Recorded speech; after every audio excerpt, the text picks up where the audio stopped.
to the Snapple fact of the day.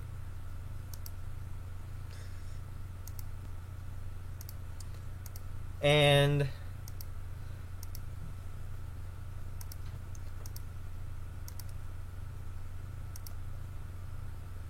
oh, here's one.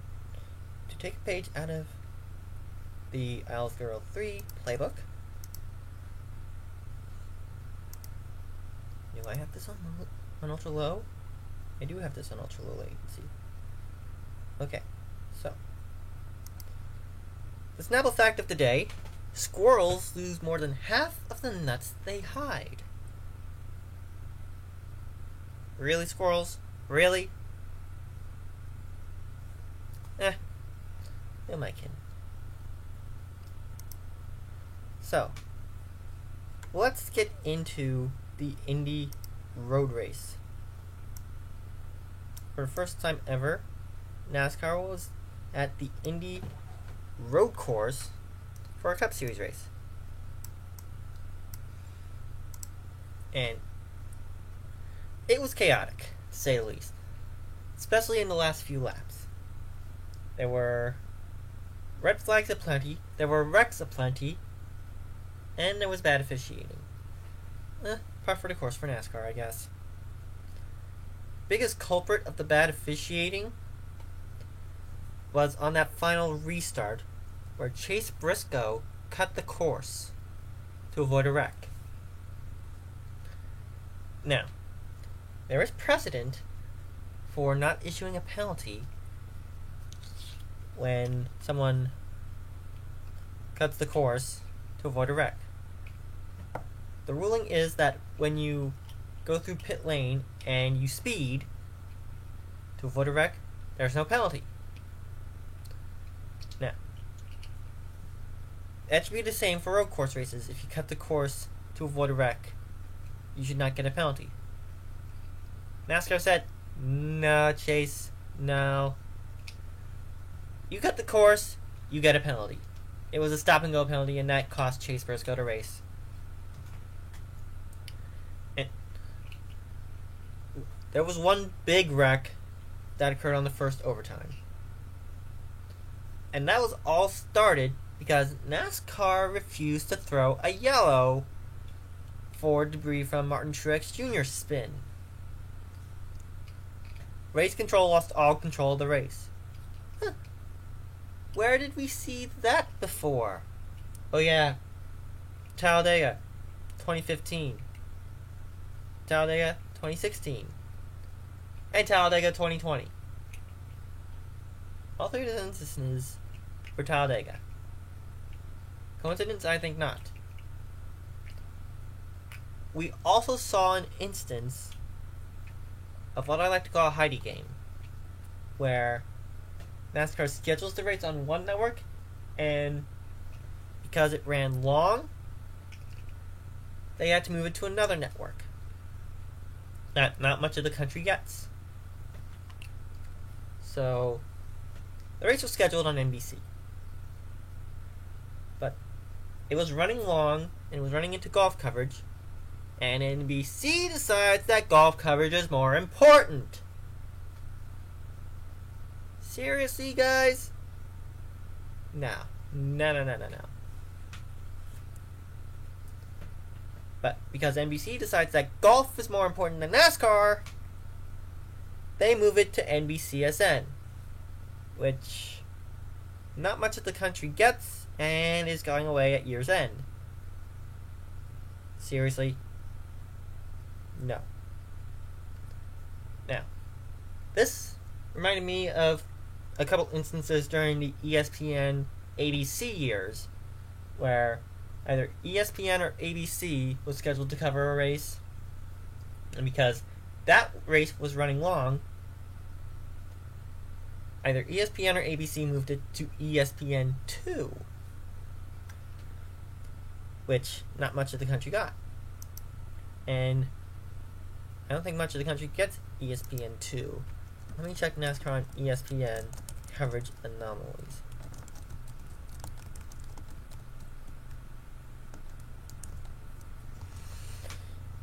And I'll get back to you on that one.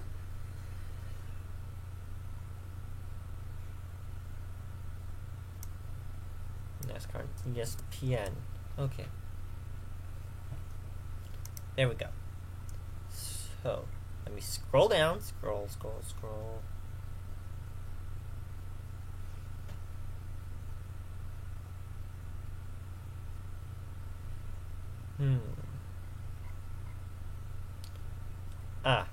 Network preemptions and relocations. Let me bring this to the forefront right now.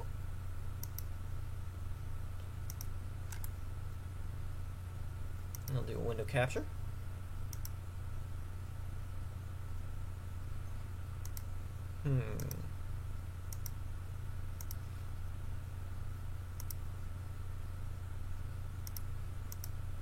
Okay, Windows graphic capture. And NASCAR and ESPN. So let's take my mug down a bit. Oh, that was the window capture. Video capture, there we go. So let's take my mug shot down a bit. Put it here, transition. There we go. So, there were a few instances that I was reminded of during Sunday's Indy Road Race. One of which was Kansas Chase Race all over again. Now, September 30th, 2007, let's take it back to that. The LifeLock 400 at Kansas was moved from ABC to ESPN2 because of a rain delay that went past 6 p.m. on the East Coast to the end of the allotted broadcast window. Now, this, of course, was in contrast to Fox and NBC coverage of the time. It's still in contrast to Fox. 2008 Xfinity race at Bristol Sharpie Mini 300 moved to ESPN Classic, which, by the way, is no more. At least I don't get it anymore. I don't get ESPN Classic. I'm not sure if I get ESPN Classic anymore, but it moved from ABC to ESPN Classic at 6:15 so that ABC could show World News Tonight in the Eastern and Central time zones. The race was in a rain delay and it was not resumed. The Xfinity race at Richmond in 2008, 2 months later, moved from ESPN2 to ESPN Classic because of Cavs Wizards Game 6. But ESPN Classic had a friend, Speed Channel. Same thing happened in October. ESPN had themselves a friend in Speed Channel for the race at Memphis. They had conflicts with college basketball in the Breeders' Cup, so Speed Channel stepped in.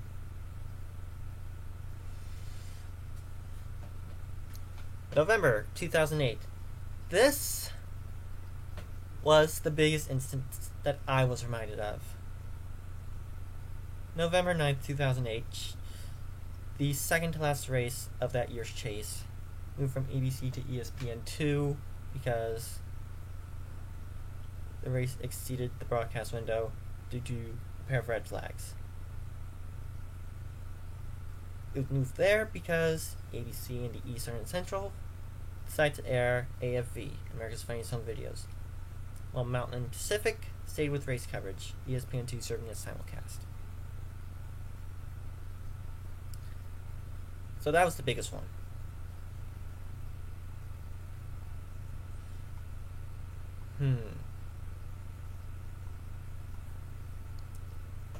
And that was about it for ABC preemptions that I was reminded of.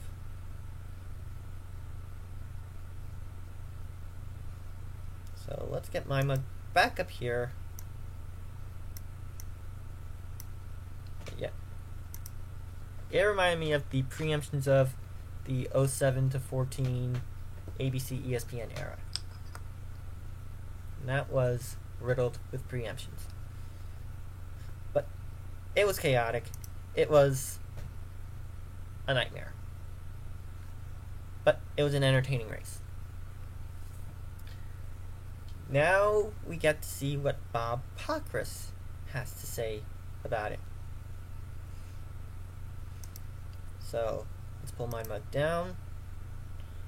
We flip the window capture to Bob Pockrass's Twitter. If I can get it to cooperate, that is. We go full screen on Fast Thoughts.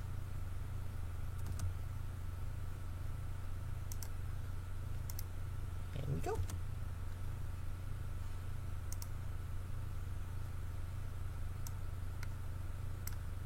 Hey everyone, Bob Pockrass from Fox Sports and some fast thoughts on the wild day here at Indianapolis.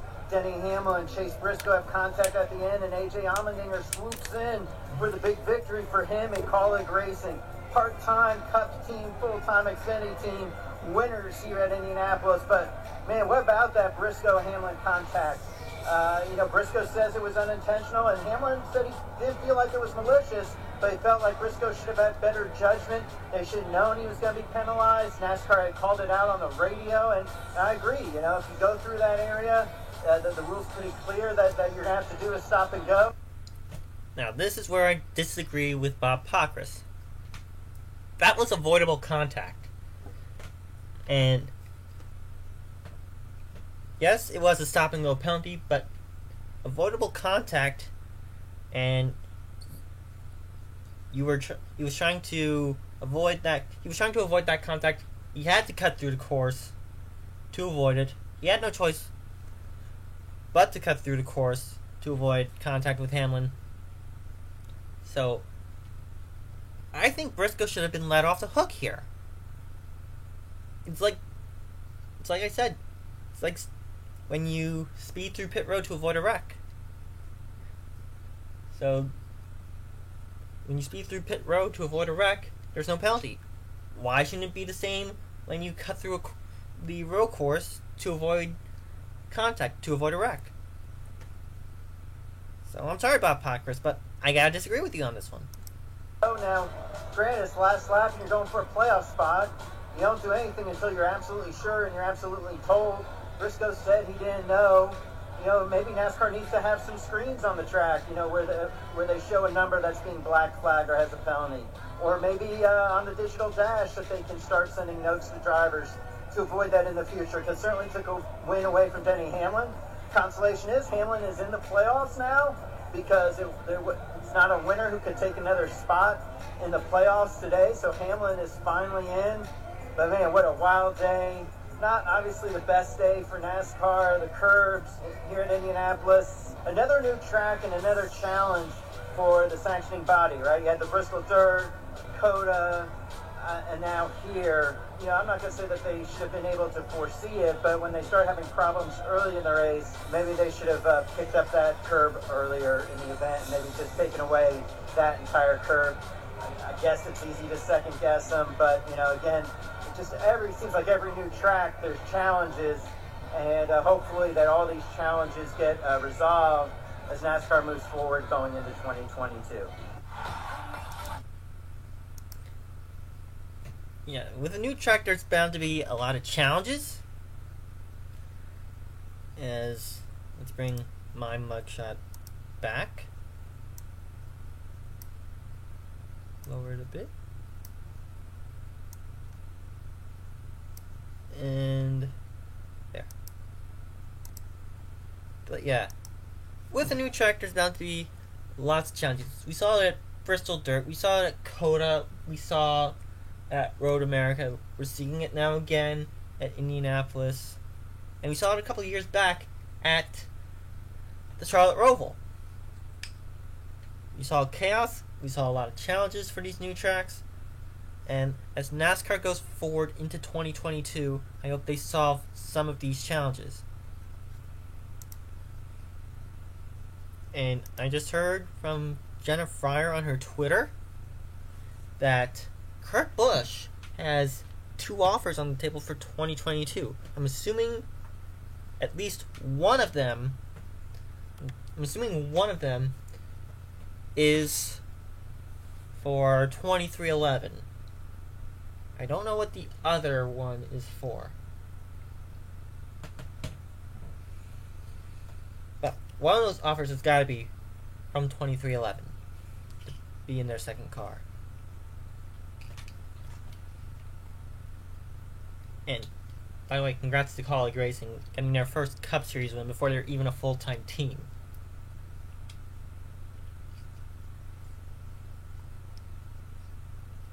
So, bit of IndyCar news. IndyCar has announced that the series and Hy-Vee will host a joint press conference Thursday near their corporate offices. Let's check the Hy-Vee Twitter. Hy-Vee is a store chain. Is actually a supermarket chain in the Midwest.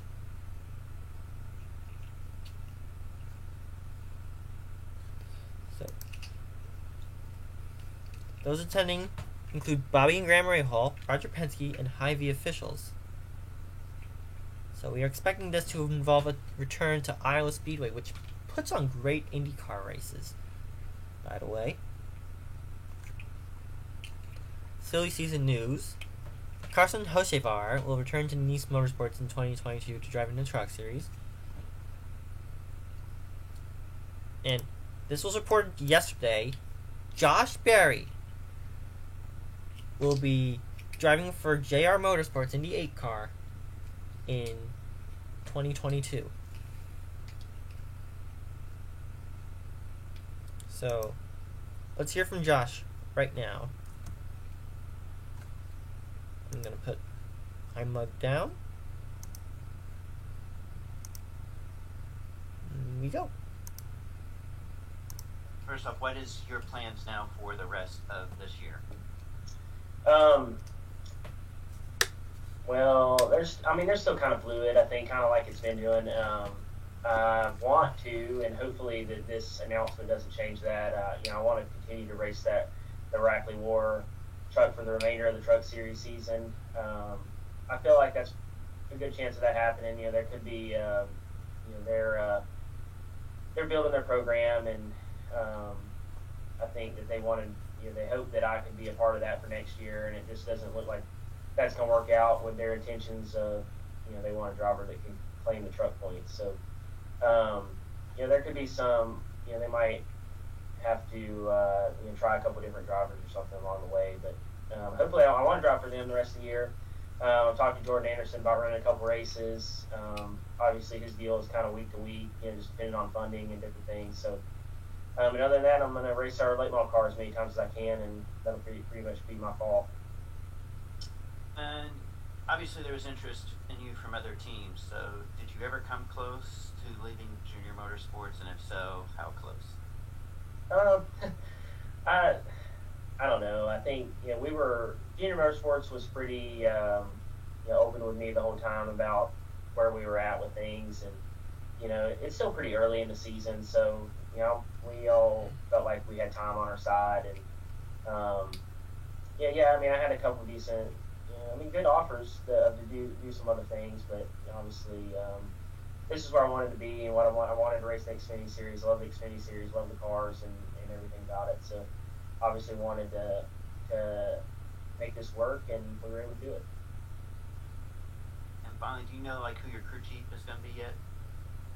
No, obviously it was announced that I'm going to be the number 8, but really that's really all we've got settled. It's too early in this deal to really know what's going to happen with the crew chiefs and everything, and what opportunities those guys might get outside of JRM. You never know what happened there, so it's pretty normal that we'll work on that this fall and see how it all shakes out. But we've got a bunch of great people here at JRM, so I'm confident with whatever we end up doing. So, sounds to me like Josh Berry's excited for whatever's happening in 2022 between him and Junior Motorsports.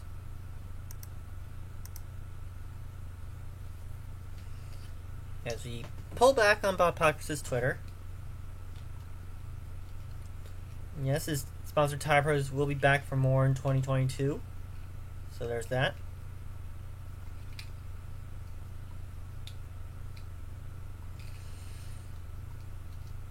Hmm.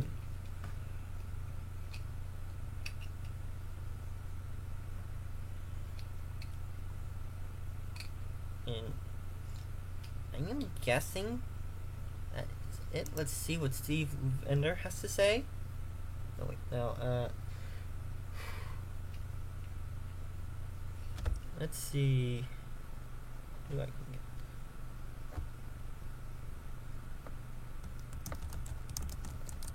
You know what? Let's see Adam Stern.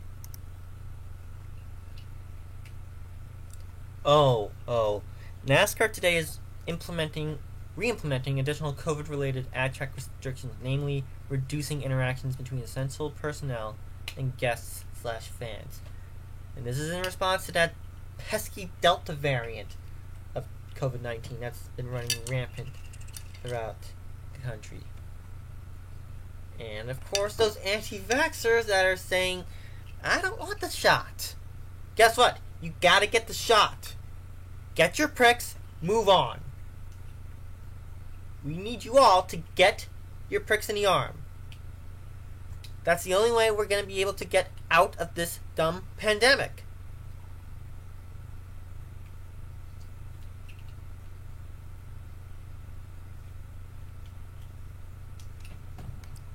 And ratings for this year's Verizon 200 were down a bit from last year's Brickyard 400. Even though that this year's race started earlier than the Brickyard last year. And it was still the highest rated sport event of the weekend.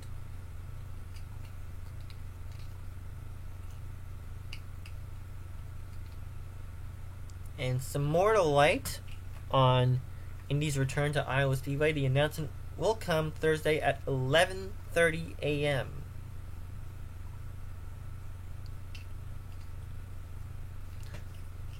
Also, news about COTA. COTA chairman Bobby Epstein says he expects to learn in the next few days whether F1 will run 2 races at the venue in October. He has said nothing yet about a NASCAR return, though that is more in the hands of SMI. SMI and the sanctioning body.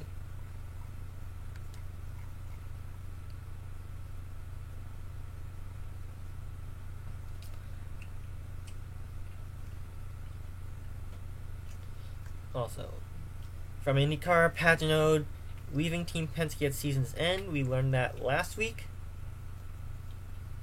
We learned that last Wednesday. And NASCAR 21 Ignition, October 28th on PS4, Xbox One, and Windows PC. So that's going to be the new official NASCAR video game.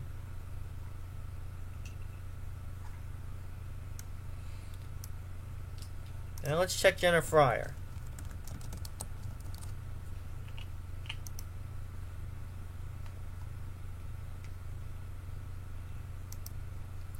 So here are the COVID protocols. The ones that impact media. Media engagements will be conducted in a controlled and spaced out manner, and media will be required to wear masks when interacting with drivers and team personnel even when outside. Media will still be permitted to access the grid with a NASCAR hard card or NASCAR's central credential. Media will not be permitted to access team haulers or garage stalls. And of course, masks must be worn in enclosed areas at all times regardless of vaccination status.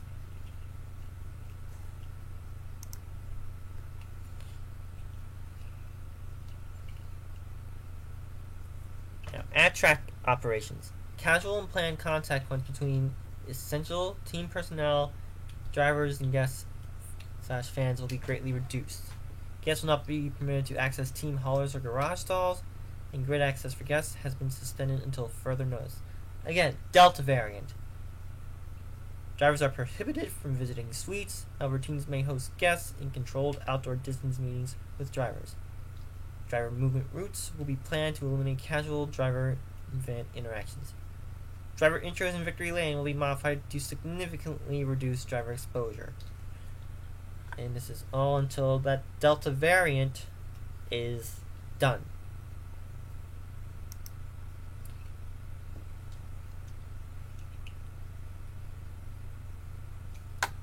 And there's the updated guidelines.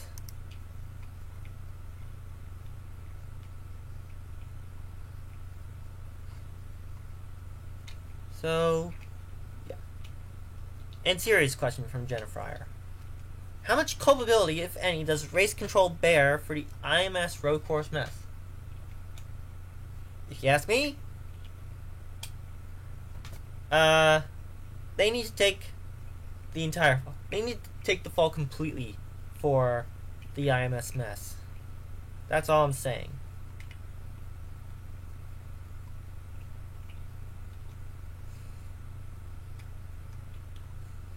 But anyway, I think that will do it for me for now. Yeah, I think that will do it for me for now. And I will be back online with the Garage Area on Sunday for live commentary of the Pure Michigan 400, the next to last race before the chase. So I will see you then. And that race will go down. Let me check. No, it's going to be Sunday. Sunday, 3 p.m. So, I hope you join me then. Till next time, race fans. Rock on. Peace out, you guys.